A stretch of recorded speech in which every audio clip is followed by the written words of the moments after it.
I'm Riley Brown, and I restore broken things for a living. Ancient violins, damaged cellos, pianos that haven't sung in decades. My workshop on East 73rd Street had been my sanctuary for 3 years, until that damn letter arrived.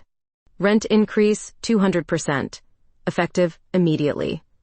The signature read Laura Powell, new property owner. 200%. I stared at the notice, my hands trembling slightly. This woman was trying to destroy everything I'd built. The workshop wasn't just business, it was home. Every tool, every workbench, every carefully calibrated humidity system represented years of sacrifice. I marched upstairs to the building's main office, ready for war. Laura Powell sat behind an imposing mahogany desk, brunette hair pulled back severely, blue eyes cold as winter sky. She wore a tailored charcoal suit that screamed corporate efficiency. When she looked up from her paperwork, I felt something strange flutter in my chest before anger took over. Ms. Brown, I presume? You can't do this. I can, and I have. She gestured to a chair. Please, sit. I'll stand. I crossed my arms. This rent increase is predatory. This is business. Her voice carried no emotion. The previous owner undervalued these properties significantly. I'm correcting that mistake. Mistake? Heat rose in my cheeks. Mrs. Chen understood we're artists, not investment bankers. Mrs. Chen is dead. The words hit like ice water. I inherited this building 2 weeks ago, along with its financial problems. Unless you can pay market rate, you'll need to relocate. I wanted to hate her completely, but something in her expression flickered when she mentioned the previous owner. Grief, maybe, or regret. I need time. You have 30 days. 3 weeks later, I was working past midnight again, trying to complete enough restorations to cover the impossible rent. The workshop smelled of wood polish and desperation. My hands moved across a 1,920 seconds violin, fingers finding every crack that needed attention. The lights suddenly blazed on. Ms. Brown. I spun around. Laura stood in the doorway, still impeccably dressed despite the late hour. Her eyes swept across my workspace, taking in the organized chaos of restoration tools and half-finished instruments. You're violating your lease agreement. No after-hours work without permission. Give me a break. I set down my tools carefully. I'm trying to make your blood money. The chemicals you use affect other tenants. Mrs. Rodriguez upstairs has complained about fumes. Those are preservation solvents. They're necessary. They're contributing to property damage. She stepped closer, and I caught a hint of expensive perfume mixed with something softer. The baseboards near your vents show deterioration. Everything I do preserves history. I gestured at the violin. This instrument is 103 years old. It deserves respect. What about respecting lease terms? We stared at each other across the workshop. Her blue eyes held challenges I didn't understand. Despite my fury, I couldn't ignore how the harsh fluorescent lighting caught golden highlights in her dark hair. Fine. I'll work normal hours. Good. She turned to leave, then paused. The violin. What happened to it? The question surprised me. House fire in 1987. Previous owner tried to save it but couldn't afford proper restoration. It's been silent for 36 years. Something shifted in her expression. Will it play again? If I can finish the work? I traced the violin's damaged edge. Some things can be saved, even after the worst happens.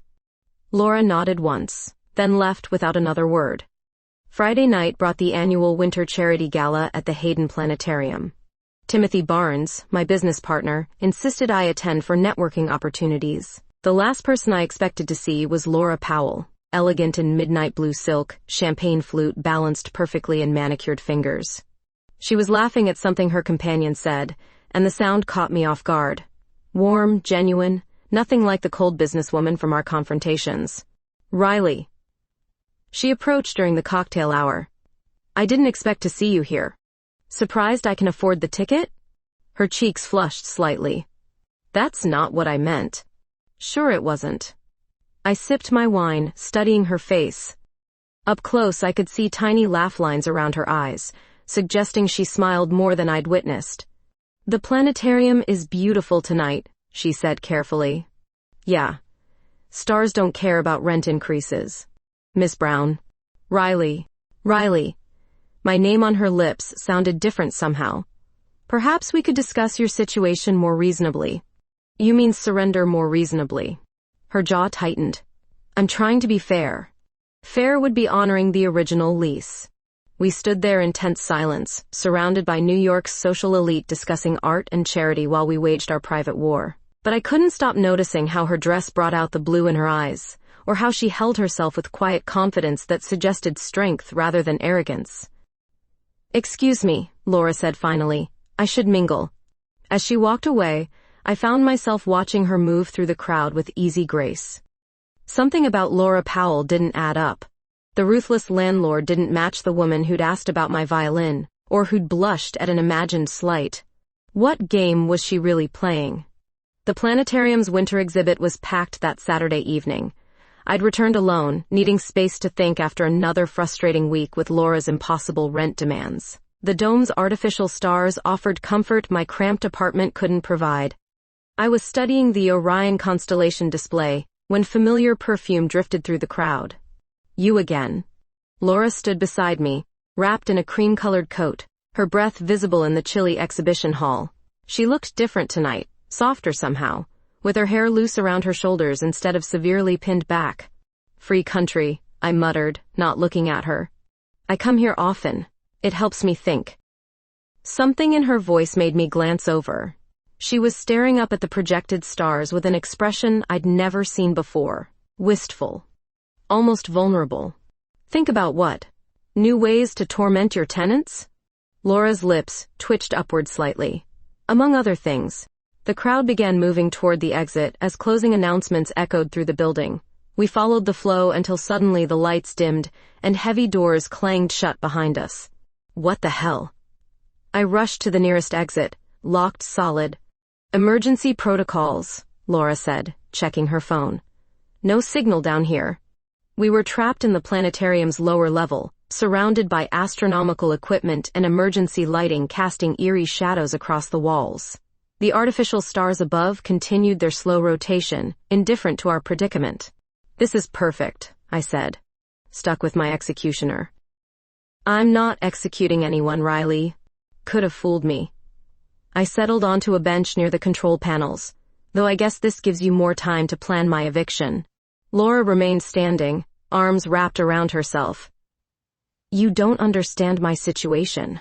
Enlighten me. She was quiet for so long I thought she wouldn't answer. Then she sank down on the opposite end of the bench, maintaining careful distance between us. I never wanted to be a landlord, she said finally. I inherited that building from my Aunt Margaret. She raised me after my parents died when I was 12. The admission hung in the air between us. I studied Laura's profile in the dim light, seeing something raw in her expression. Margaret believed in supporting artists. She kept rents low for decades, poured all her savings back into maintaining the building. By the time she got sick, the property was drowning in debt. So you decided to drown us instead. I decided to save what I could. Laura's voice hardened again. Do you know what it feels like to inherit someone's dreams along with their failures? Every month I couldn't make mortgage payments felt like betraying her memory. I hadn't expected this. The ruthless businesswoman had cracks in her armor, and through them I glimpsed something achingly familiar. Loss. The desperate need to fix what couldn't be fixed. My parents died in a car accident when I was 22, I heard myself saying. I was supposed to be in that car. We'd planned to drive up to Vermont together for their anniversary weekend. Laura turned to face me fully. What happened? I got called into work last minute. Emergency restoration job on a donated Stradivarius copy. I chose work over family time. The words tasted bitter after 10 years. They died waiting for me to change my mind. That wasn't your fault. Wasn't it? I laughed without humor. I've been trying to fix broken instruments ever since, as if restoring enough damaged things might somehow balance the scales. We sat in silence, surrounded by the mechanical whisper of planetarium equipment and the slow dance of artificial constellations. Laura's presence felt different now, less threatening and more complicated. Your aunt sounds like she was special, I said eventually. She taught me that home isn't a place, it's the people who make you feel safe. Laura's voice grew soft. After she died, I realized I'd never felt that way with anyone else. Never built a real family of my own. Is that what you want? Family? Desperately. The admission seemed to surprise her. I watch other women with their partners, their children, and feel this hollow ache, like I'm missing some essential piece of what makes life meaningful. Her honesty was disarming. This vulnerable woman bore no resemblance to the cold landlord who'd threatened my livelihood. I found myself studying the curve of her jaw in the emergency lighting, the way her hands twisted nervously in her lap. Why are you telling me this? I don't know. She met my eyes. Maybe because we're stuck here. Maybe because you understand loss. Or maybe because you feel guilty about destroying my life. Maybe that too. The heating system cycled off, leaving us in growing cold. Laura shivered despite her coat, and without thinking I moved closer on the bench, sharing warmth. She didn't pull away. What happens if I can't pay the new rent? I asked quietly. I'll have to find tenants who can. And if the building fails anyway? Laura's breath hitched. Then I'll have failed her completely. We were sitting close enough now that I could see flecks of gray in her blue eyes, could smell the subtle vanilla scent of her shampoo beneath the expensive perfume. The intimacy of our confessions had created something fragile between us, a temporary truce built on shared grief. Maybe there's another way, I said. What do you mean? Before I could answer, footsteps echoed in the corridor outside. Security guards called our names, and the spell broke. Laura straightened, putting professional distance between us again as the doors opened and reality flooded back in. But as we gathered our things and prepared to return to the world above, she touched my arm lightly. Thank you for listening. The simple contact sent unexpected warmth through my chest. Walking out into the cold December night, I couldn't shake the feeling that something fundamental had shifted between us under those artificial stars. The basement discovery happened by accident. I'd gone down to check on moisture levels affecting my workshop when I spotted something tucked behind old storage boxes. Sheet music, dozens of pieces, some handwritten in elegant script. Chopin, Debussy, Bach, I murmured, carefully lifting the yellowed pages. But mixed among the classics were personal compositions, signed M. Powell in graceful pen strokes. What are you doing down here? I spun around. Laura stood at the bottom of the stairs, her usual composed expression replaced by something approaching panic. I was checking humidity levels when I found these. I held up the sheet music. Your aunt was a composer? Laura's face went pale. She moved quickly across the basement, snatching the pages from my hands with uncharacteristic urgency. These are private. They're beautiful. This melody here, I pointed to a handwritten piece, it's haunting. You can't read music. I restore instruments for a living, Laura. Of course I can read music. I watched her clutch the pages protectively. Why are you hiding this? For a moment her professional mask slipped completely. I saw vulnerability, grief, and something that looked almost like shame cross her features. Margaret wanted me to learn piano, said music was the language of the soul. Laura's voice grew quiet. I was too busy with business school, then law school, then building my career. Always too busy. It's never too late. It is for me. She turned away. I have work to do upstairs. But she'd left one piece behind, a composition titled Riley's Song in pencil. The coincidence sent chills through me. 3 days later, I was deep in restoration work when Laura appeared in my doorway again. This time, she didn't announce herself with criticism or lease violations. Instead, she stood silently watching as I worked on a damaged cello, my hands moving carefully across its wounded surface. The instrument had arrived that morning, a victim of careless movers who'd cracked its sound post and damaged the delicate bridge. Most people would see only broken wood. I saw possibility. How do you know where to start? Laura asked eventually. I looked up, surprised by her genuine curiosity. You listen first. Every instrument has its own voice, its own story of damage. I ran my fingers along the cello's edge. This one wants to sing again, but it needs trust. Trust? Between the restorer and the instrument. If I force repairs, I'll destroy what makes it special. But if I'm patient, gentle, I can help it find its voice again. Laura stepped closer, close enough that I caught her perfume mixing with the workshop's scent of wood and varnish. May I touch it? The question surprised me. I guided her hand to the cello's undamaged curve, watching her fingers trace the smooth wood with unexpected reverence. It's warm, she whispered. Good instruments hold warmth, like they remember being alive. Our hands brushed as she explored the cello's surface, and I felt that strange flutter in my chest again. Laura's usual cold efficiency had vanished, replaced by wonder that transformed her entire face. I used to imagine playing music, she admitted. Before law school, before inheriting the building. I'd listen to concerts and picture myself creating something beautiful. What stopped you? Life, responsibility, fear of failing at something that mattered too much. I understood that fear intimately. The cello was silent for 8 months before it came to me. Sometimes healing takes longer than we expect. Laura met my eyes, and something passed between us that had nothing to do with rent or business disputes. For a moment, she looked like the woman from the planetarium, vulnerable and achingly human. Then my phone rang, shattering the quiet intimacy. Timothy's voice filled the workshop through the speaker. "Riley, we have a problem. The insurance company is questioning our workshop safety protocols after complaints from other building tenants." Laura's expression hardened instantly. She stepped away from the cello, professional armor sliding back into place. "Miss Brown, we need to discuss these safety concerns." The formal tone felt like a slap. "What safety concerns?" "Chemical fumes, fire hazards from your restoration equipment. If the insurance company drops coverage, I'll have to evict all tenants until violations are corrected." "You planned this," I said, anger rising. "The complaints, the insurance review. You're manufacturing reasons to get rid of me." "That's not true. Isn't it? Poor little rich girl inherits a building and decides to clean house by destroying everyone who doesn't fit her perfect vision." Laura flinched as if I'd struck her. "You don't understand." "I understand perfectly. You're just like every other entitled brat who thinks money solves everything." The words poured out, fueled by weeks of frustration and fear. "Did you get tired of playing nice? Ready to drop the act and show your true colors?" "Riley, please, don't." I turned back to the cello, hands shaking with rage. "Send me the eviction notice and be done with it." Silence stretched between us, heavy with things unsaid. Finally, I heard Laura's heels clicking toward the door.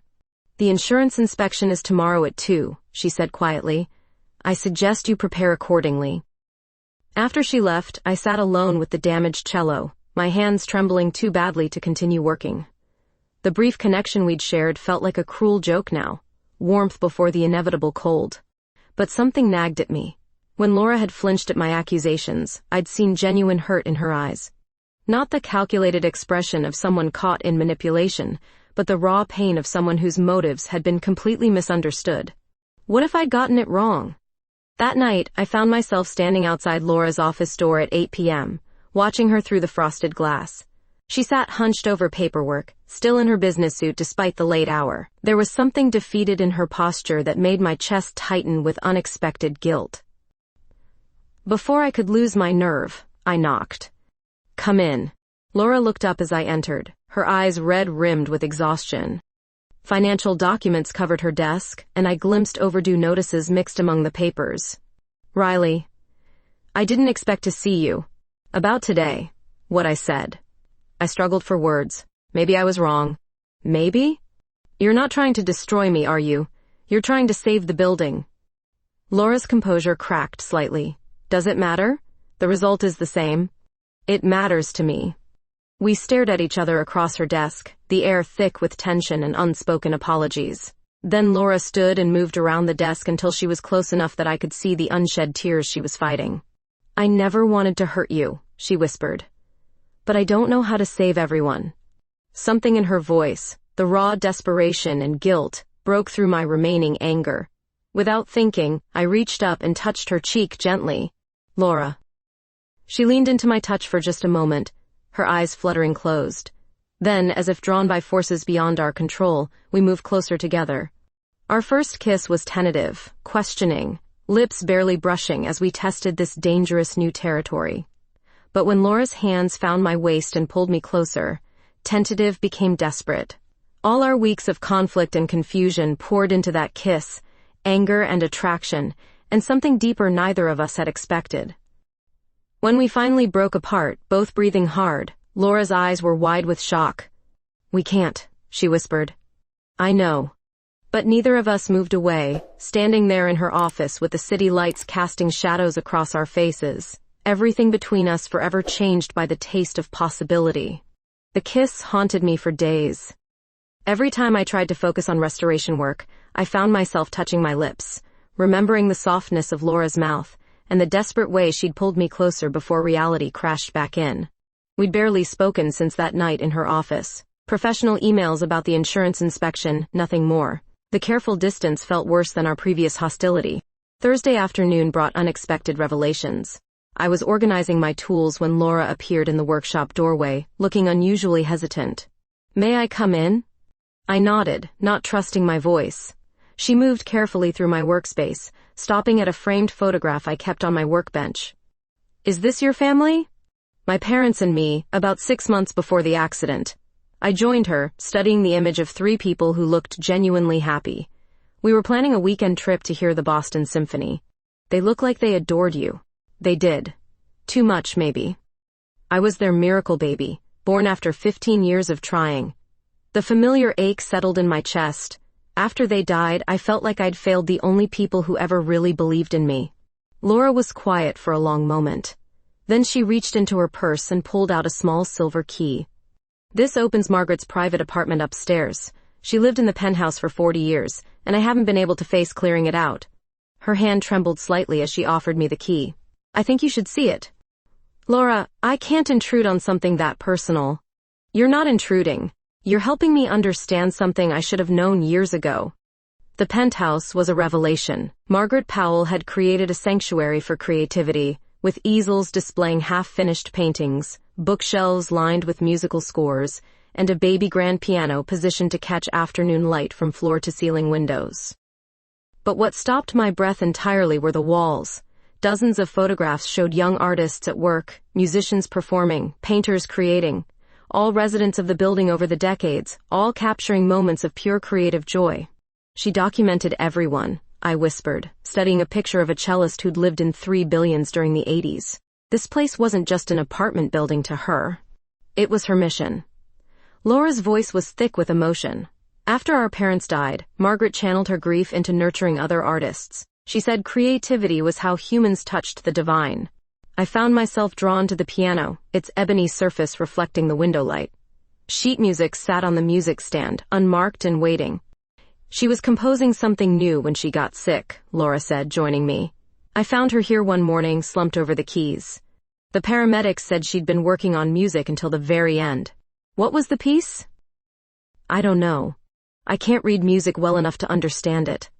Laura's fingers traced the piano's edge with the same reverence I'd shown the cello. "She tried to teach me so many times, but I was always too busy with school, then work, then building my career." I sat on the piano bench and studied the handwritten score. It's a lullaby. Simple melody but incredibly moving. She titled it "For My Girls." Laura's breath hitched. She always called me her girl, even when I was 35 and running my own law practice. She meant us. All the women she helped and protected. I played the opening measures, the gentle melody filling the quiet apartment. This was for everyone she couldn't say goodbye to. Laura moved to stand beside me, tears flowing freely now. I've been so afraid of failing her memory that I lost sight of what she actually wanted. She didn't care about profit margins or property values. She cared about giving people space to create beauty. So why not honor that? Because I'm terrified of ending up alone like she did. The confession came out in a rush. Margaret never married, never had children of her own. She poured everything into other people's dreams, and died surrounded by beautiful things but no family. I stopped playing and looked up at her. She had family. Look around you, Laura. Every artist she supported, every creative soul she nurtured. We're all her family. But you'll all move on eventually, build your own lives, find your own people, and I'll be left managing empty apartments and memories. The vulnerability in her voice made my heart clench. I stood and faced her fully, seeing past the composed businesswoman to the frightened, grieving woman beneath. "What if you didn't have to be alone?" Our eyes met and held, the question hanging in the air between us. I could see Laura warring with herself, professional caution battling something much deeper and more dangerous. "Riley, we can't. The power dynamic, the business relationship. What if we change the business relationship?" "What do you mean?" I moved closer, drawn by the hope flickering in her blue eyes. "Make me a partner in this building. Not just a tenant, but someone investing in Margaret's vision alongside you. You don't have that kind of money. I have skills, experience with restoration, knowledge of what artists need, and I have something else. I reached up to touch her face gently. I have feelings for you that terrify me almost as much as they probably terrify you. Laura leaned into my touch, her eyes fluttering closed. This is so complicated. The best things usually are. When she opened her eyes, I saw decision forming there. If we do this, if we try this, everything changes. I know. We could ruin everything. The building, Margaret's legacy, whatever's happening between us. Or we could save it all. Laura searched my face for a long moment. Then she smiled, the first real smile I'd seen from her since we'd met.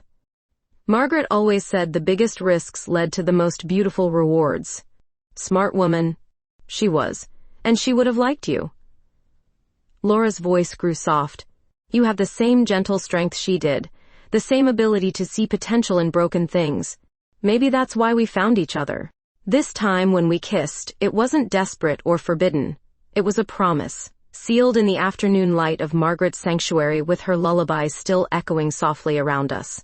When we finally broke apart, Laura rested her forehead against mine. So, partner, what do we do first? I smiled, feeling something settle into place deep in my chest. For the first time since my parents died, I wasn't afraid of building something that mattered. We save everything we can. The private auction at Sotheby's was supposed to be routine business. Timothy had arranged for us to bid on a collection of damaged string instruments, potential gold mines for restoration work. I dressed carefully in my best black suit, trying to look professional rather than like the workshop rat I usually was. What I hadn't expected was Laura arriving at the same time, stunning in emerald silk that made her blue eyes luminous. We'd been texting constantly since our conversation in Margaret's apartment, but seeing her in this formal setting sent my pulse racing. Riley. She approached with that careful smile we'd perfected for public settings. I didn't know you'd be here tonight. Business opportunity. Though I'm starting to wonder if I'm underdressed. You look beautiful. The compliment caught me off guard, warmth flooding my cheeks. We'd been dancing around our attraction for weeks, stolen moments in the building's corridors, late-night conversations about Margaret's legacy and our tentative partnership plans. Timothy chose that moment to arrive with his usual dramatic flair, sweeping through the auction house entrance like he owned the place. Riley, darling, you clean up nicely. He kissed both my cheeks, then turned expectant eyes toward Laura. And who is this vision? Timothy Barnes, meet Laura Powell. Laura, my business partner. Ah, the infamous landlord. Timothy's eyes gleamed with mischief. Though I must say you're much lovelier than Riley's description suggested. Before I could correct his assumption, Timothy had taken Laura's arm with practiced charm. Ladies, shall we find our seats? I have it on good authority that Lot 15 includes a 1,890 Villom violin that's been criminally neglected. As we made our way through the crowded auction room, I noticed several acquaintances nodding approvingly at our little group. Timothy's reputation preceded him, and having Laura on his arm elevated our professional credibility significantly. Lovely couple, I heard someone whisper behind us. I nearly choked. Excuse me? The elderly woman who'd spoken smiled warmly. You and your fiancé make a striking pair. That young man was just telling everyone how devoted you are to each other. My blood ran cold. I looked around frantically to find Timothy holding court with a small group, gesturing expansively. Known each other for years, he was saying. Riley's completely smitten. Plans to propose any day now. Laura had gone pale beside me. What is he doing? Making assumptions, I muttered.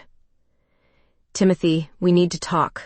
But before I could intervene, the auction began, and we were swept to our seats. For the next 2 hours, we sat rigid beside each other, while Timothy continued spinning his elaborate fiction to anyone who'd listen. Such a romantic story, gushed the woman next to Laura. Timothy told us how you two fell in love despite starting as enemies, like something from a movie. Laura's hand found mine under the table, her grip desperate. Yes, very romantic, she managed. The bidding blurred together as we maintained our forced charade. I won the Villom violin for a reasonable price, but my victory felt hollow under the weight of Timothy's well-meaning interference. After the auction, We found ourselves trapped at the reception with dozens of people eager to congratulate the newly engaged couple. "When's the wedding?" asked a prominent gallery owner. "We haven't set a date yet," I stammered. "Still deciding between spring and fall," Laura added smoothly, though her knuckles were white around her champagne flute. Timothy beamed proudly. "They're being modest. I expect an announcement any day now." We endured another hour of congratulations and wedding planning advice before escaping to Laura's car. The silence stretched between us as she navigated Manhattan traffic, both of us processing what had just happened. "Timothy meant well," I said finally. "I know." Laura's voice was carefully controlled. "But now half of New York's art community thinks we're engaged. Does that bother you?" She pulled into her building's parking garage before answering. "Not for the reasons you might think." We rode the elevator to her apartment in tense quiet. Laura's penthouse was elegant and sterile, nothing like Margaret's artistic sanctuary. She moved to the windows overlooking Central Park, silhouette backlit by city lights. "I keep thinking about what those people saw tonight," she said softly. "Two women who looked happy together, planning a future. Is that so impossible?" "Laura, I've never had that, Riley. Never been part of a couple that others looked at with envy or approval. Tonight, for just a few hours, I got to pretend what that felt like." I moved to stand behind her, close enough to smell her perfume, to feel the tension radiating from her shoulders. "It wasn't all pretending." She turned to face me, eyes bright with unshed tears. "Wasn't it? We're business partners now, nothing more. This attraction between us, it's just complicated convenience. Is that what you think?" "I don't know what to think anymore." Her voice cracked slightly. 6 months ago, you hated me. Now people assume we're in love, and part of me wishes it were true." The admission hung between us like a challenge. All evening we'd played roles that felt dangerously real. Devoted fiancés, women building a life together, partners in every sense of the word. What if it could be true? Laura's breath hitched. "Riley, we can't base a relationship on a misunderstanding at an auction. We're not. We're basing it on weeks of conversations, on shared grief over Margaret, on the way you look at me when you think I'm not watching." "How do I look at you?" I stepped closer, close enough that she had to tip her head back to meet my eyes. "Like you're afraid to want something this much." "I am afraid." The whisper was barely audible. "I've spent my whole life being careful, controlled. Feelings this intense terrify me. They terrify me too." "Then why are we doing this?" Instead of answering with words, I cupped her face in my hands and kissed her. Not the tentative kiss from her office, or the gentle promise from Margaret's apartment. This kiss was claiming, desperate, full of all the longing we'd been carefully containing. Laura's response was immediate and overwhelming. Her hands fisted in my jacket, pulling me closer as she opened under my mouth with a soft sound that made my knees weak. When we finally broke apart, both breathing hard, her lipstick was smudged, and her careful composure completely destroyed. "This changes everything," she whispered against my lips. "I know. If we do this, there's no going back to careful business partnership." "I don't want to go back." Laura searched my face for a long moment. Then she smiled, the real smile that transformed her entire face and made my heart stutter. "Neither do I." When she led me toward her bedroom, holding my hand with fingers that trembled slightly, I realized Timothy's mistaken announcement had given us something precious, permission to stop pretending we didn't want this with desperate intensity. Some mistakes, I thought as Laura's lips found mine again, were actually perfect timing in disguise. In the weeks following Timothy's accidental announcement, Laura and I developed an intricate dance of stolen moments and careful public restraint.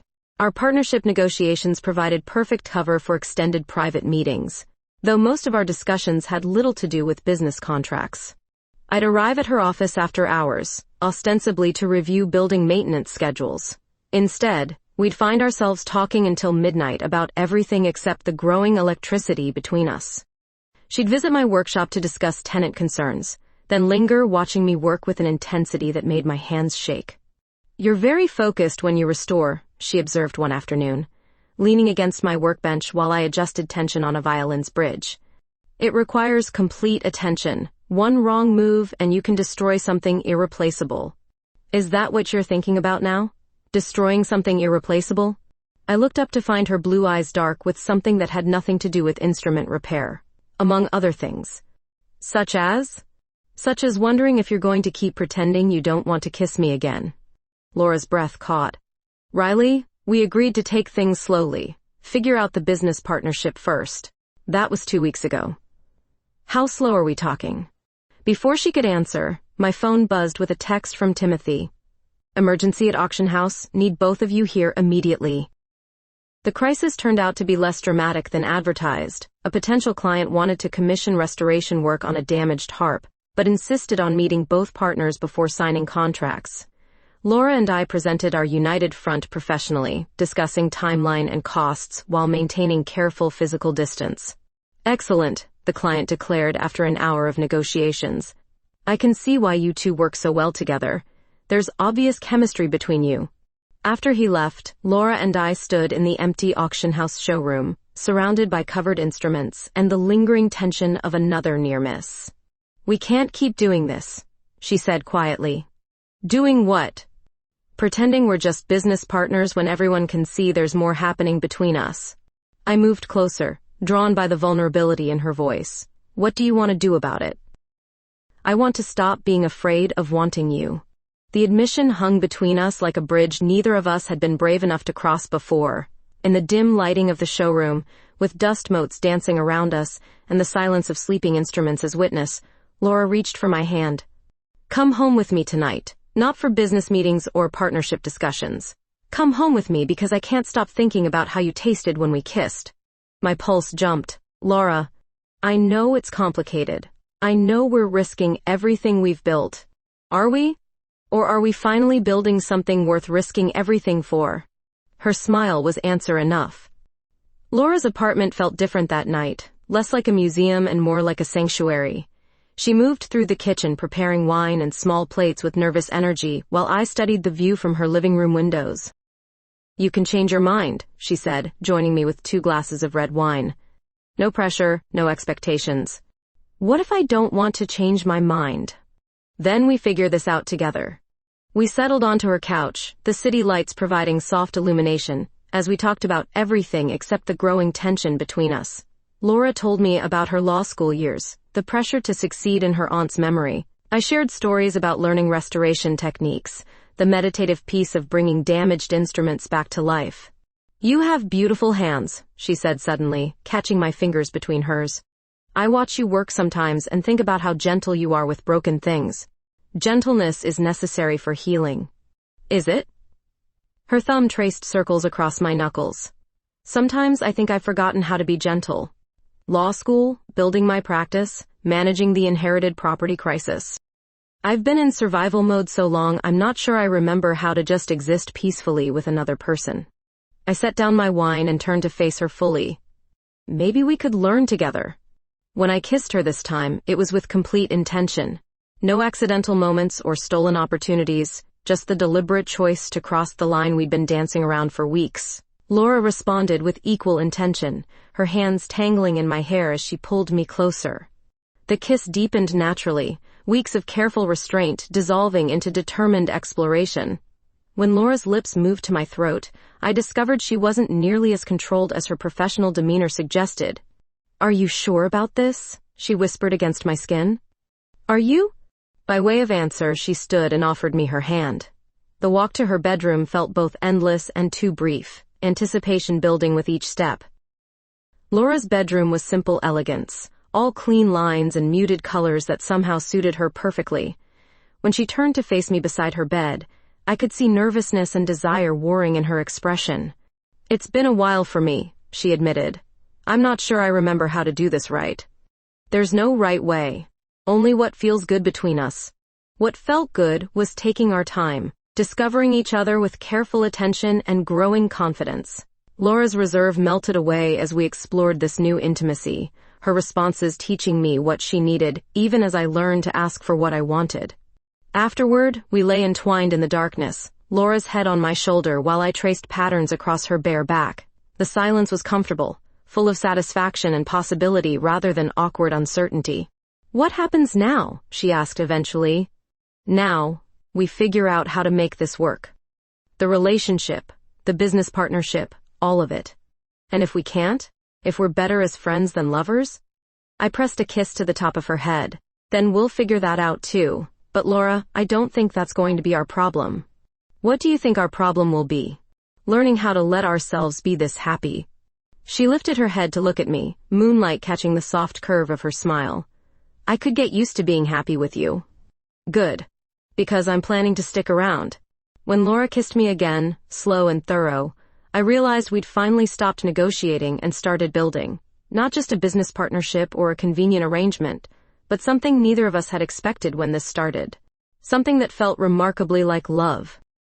3 weeks of secret happiness came crashing down on a Tuesday morning when Timothy stormed into my workshop holding a folder full of papers. Riley, we need to talk. Now. I looked up from the 18th century mandolin I'd been repairing, immediately recognizing the storm clouds gathering in his expression. What's wrong?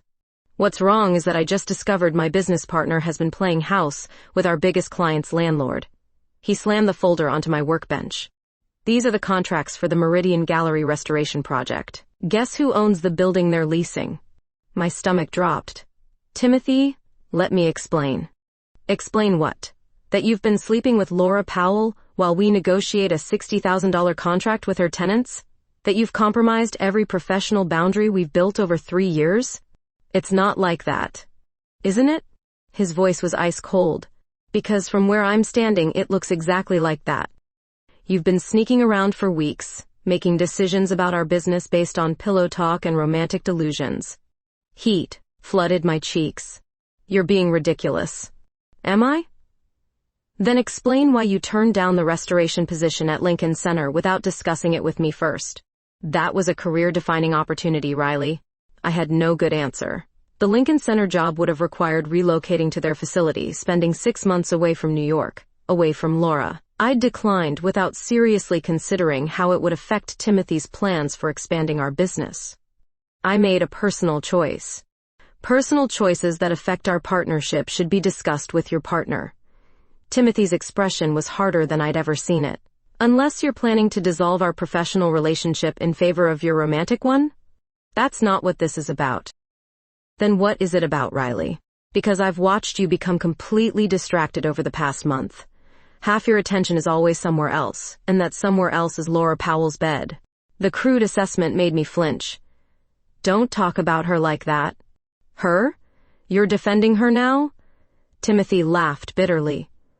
6 months ago you called her a ruthless landlord trying to destroy your livelihood. Now you're ready to throw away everything we've built together for a woman who was your enemy until 5 minutes ago. She's not my enemy. She never was. No, she's something worse. She's your weakness. The words hit like a physical blow. I stared at Timothy, seeing 3 years of friendship and professional respect crumbling between us. If you can't handle me having a personal life, maybe we should reconsider this partnership. Maybe we should. He gathered up the contracts. I'll finish the Meridian project myself. You can stay here playing house with your landlord girlfriend. After he left, I sat in the sudden silence of my workshop, surrounded by the instruments I'd spent years learning to heal. The mandolin on my bench seemed to mock me with its broken strings and damaged wood.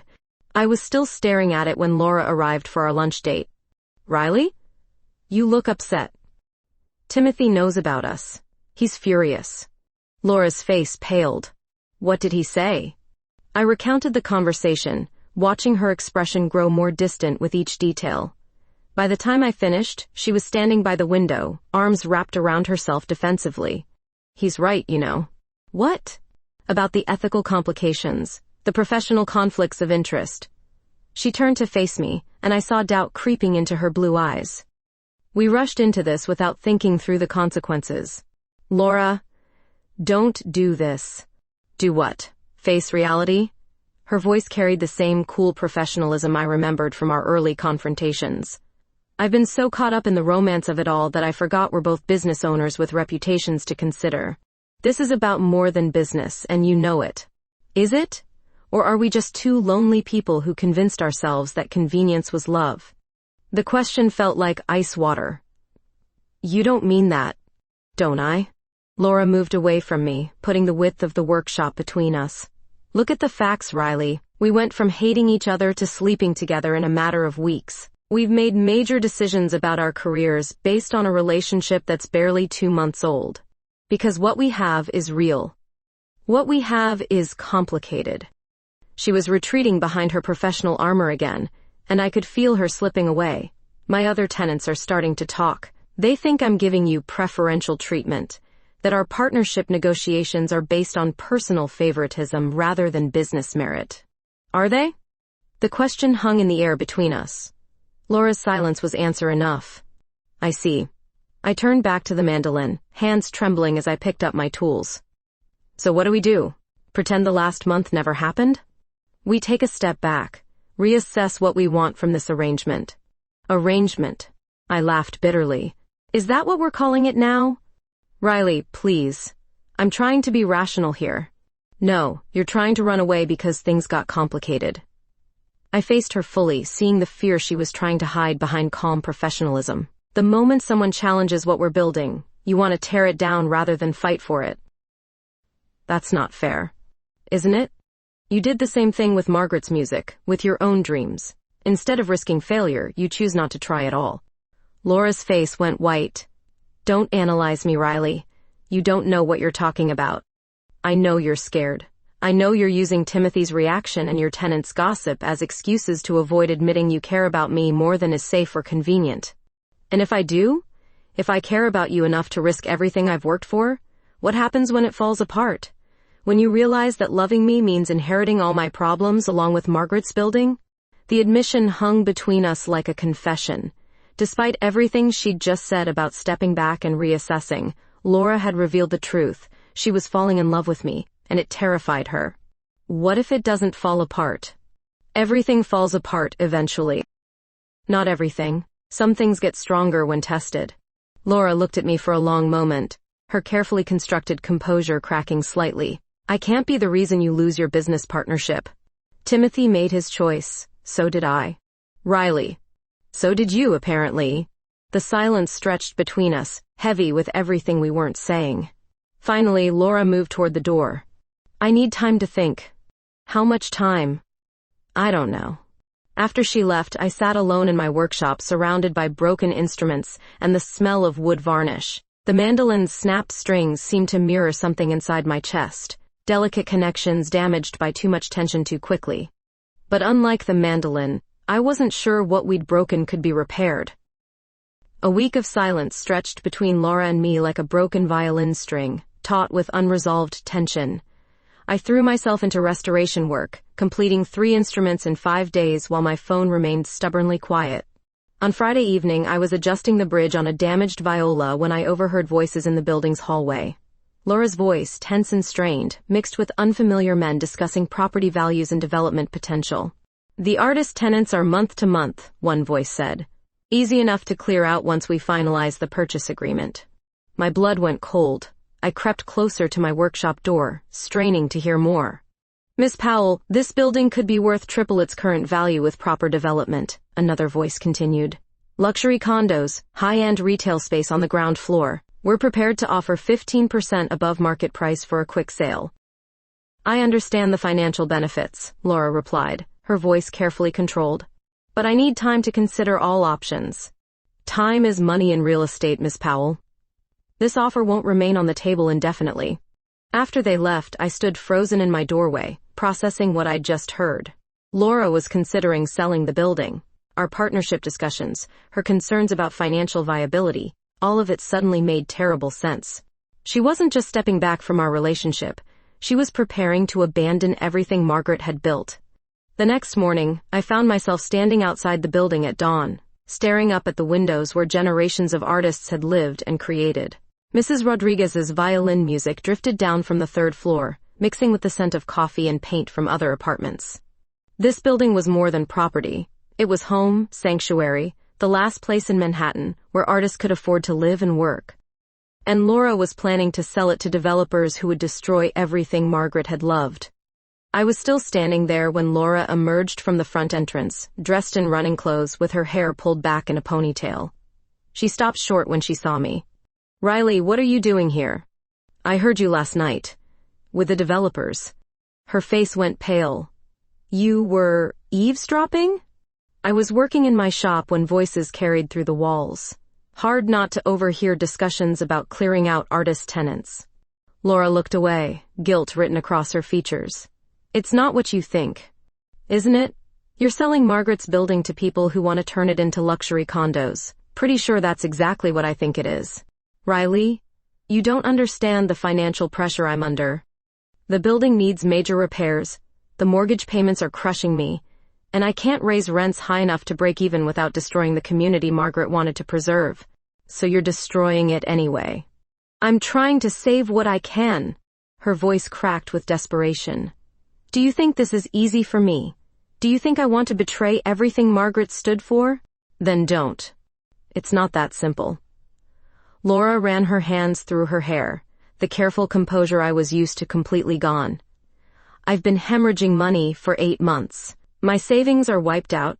I've mortgaged everything I own, and I still can't make the numbers work. What about our partnership discussions? The plans we made? Dreams, Riley. Beautiful, impossible dreams that don't account for reality. I stared at her, seeing the woman I'd fallen in love with crumbling under the weight of inherited responsibility. When do they want an answer? Monday. Give me until Sunday night. Riley, there's nothing you can do. I've explored every option. Give me until Sunday night, I repeated. Please. Something in my voice must have convinced her. Laura nodded reluctantly, then continued her run without another word.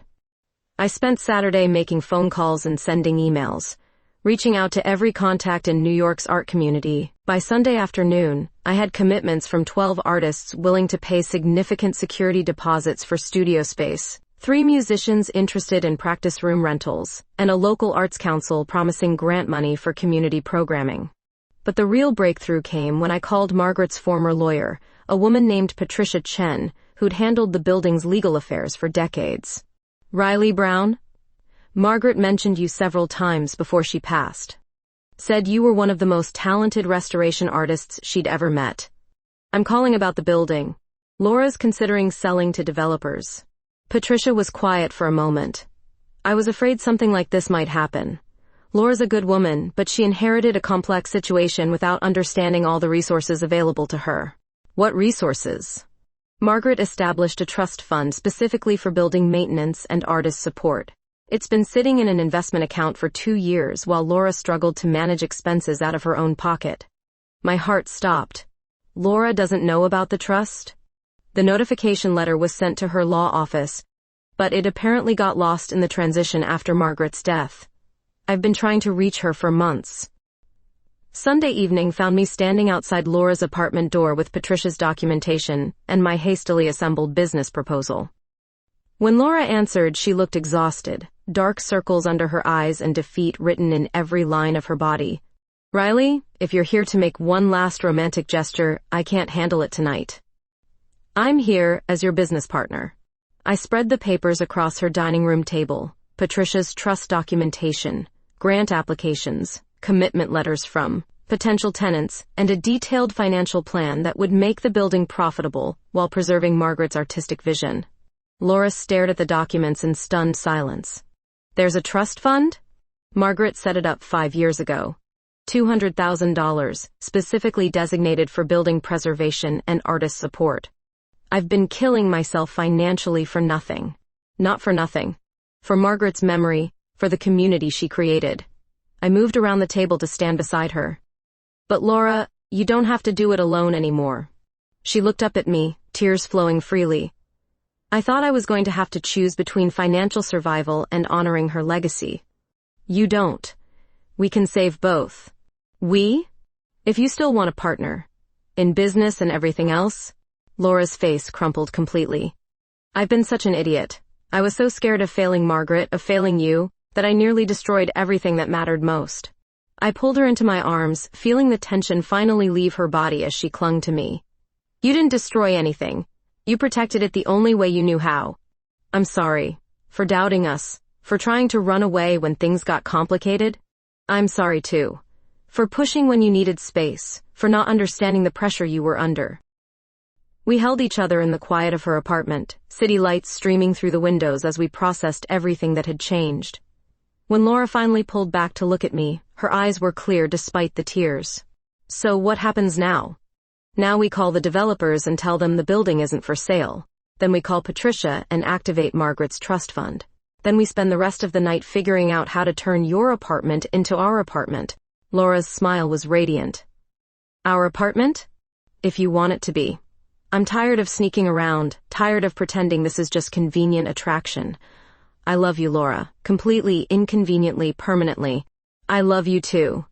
She laughed through her tears. Even when you're being insufferably right about everything. When she kissed me this time, it wasn't desperate or questioning or forbidden. It was celebration, relief, and the promise of building something together that could withstand whatever complications life threw at us. Later, as we lay entwined in our bed making plans for our shared future, Laura traced patterns across my skin in the darkness. Do you think Margaret would approve? I think Margaret would be thrilled that her favorite building and her favorite niece both found exactly what they needed. And what's that? Someone willing to fight for love even when it's complicated. 6 months later, I stood in Margaret's old apartment, now transformed into a gleaming gallery space. The morning sun streamed through floor-to-ceiling windows, illuminating the work of 12 resident artists whose pieces lined the walls in perfect harmony. Are you nervous? Laura asked, adjusting the silk scarf around my neck with gentle fingers. She looked stunning in deep purple that made her blue eyes luminous, her hair styled in soft waves that I couldn't resist touching. Terrified, I admitted. What if nobody comes? What if they hate everything we've built? Impossible. She kissed my cheek softly. Margaret would be so proud of what you've created here. The transformation had been remarkable. Using Margaret's trust fund and grant money, we'd converted the building into a thriving artistic community. The ground floor housed my expanded restoration workshop alongside a small concert venue. Upper floors provided affordable artist studios and living spaces, exactly as Margaret had envisioned. But tonight's opening celebration would showcase the crown jewel, Margaret's apartment, now the Powell Brown Community Gallery, displaying work from every artist in the building. 5 minutes until guests arrive, Patricia announced, clipboard in hand as she coordinated the evening's logistics. She'd become invaluable as the building's official administrator, her legal expertise helping us navigate zoning requirements and grant applications. Timothy appeared in the doorway, elegant in his charcoal suit and carrying a bottle of champagne. Our professional relationship had required months of careful rebuilding after his dramatic exit, but he'd eventually come around when he saw the success Laura and I had created together. The caterers are set up, the wine is flowing, and there's a line of people waiting outside. He grinned at me with genuine warmth. Ready to celebrate, partner? We're really doing this. We really are. The first guests began arriving as the sun set, filling the gallery with animated conversation and the soft clink of wine glasses. Artists mingled with collectors, musicians chatted with gallery owners, and neighbors from the building proudly showed off their work to friends and family. Mrs. Rodriguez performed a violin piece she'd composed in Margaret's honor, the melody floating through the space with heartbreaking beauty. A young painter explained her abstract series inspired by the building's architectural details. The jewelry maker from 2 Billions demonstrated her metalworking techniques, while customers lined up to purchase her pieces. This is incredible, Laura whispered, appearing at my elbow with fresh wine. Look at what we've built. I followed her gaze around the room, seeing community where once there had been only struggling individual artists. Margaret's vision had become reality, but better than even she had imagined. This wasn't just preserved space for creativity. It was thriving collaboration between artists, supporters, and the wider neighborhood. Ms. Brown? I turned to find a young woman with paint-stained fingers and nervous eyes. I'm Casey, the new painter in 4A. I wanted to thank you for making this possible. Thank Laura. She's the one who chose preservation over profit. Thank you both. Casey's voice was thick with emotion. I was about to give up on my art career before I found this place. Now I have affordable studio space and a community that actually supports what I'm doing. After she moved away, Laura slipped her arm around my waist. That's the 5th artist tonight who's said something similar. Margaret's legacy. Our legacy too. As the evening progressed, I found myself standing before the restored piano. Margaret's final composition displayed on the music stand. The piece was complete now. I'd found the missing pages in her personal papers and worked with a local composer to prepare the full score. Would you play it? Laura asked quietly. I'd been practicing Margaret's lullaby for weeks, but performing it publicly felt like enormous responsibility. This piece represented everything Margaret had hoped for, all her dreams for the building and its community. My hands trembled slightly as I began the gentle opening measures. The melody was simple but profound, speaking of love and loss and the hope that beauty could persist even after its creator was gone. As I played, the gallery gradually fell silent, artists and guests drawn by the music's quiet power. When the final notes faded, the silence stretched for several heartbeats before erupting into warm applause. But what moved me most was seeing tears in Laura's eyes as she watched me honor her aunt's memory. "Beautiful," she whispered, joining me at the piano. She would have loved hearing it played with such understanding. I had good inspiration. The crowd began to thin as the evening wound down, artists and supporters drifting away with promises to return soon.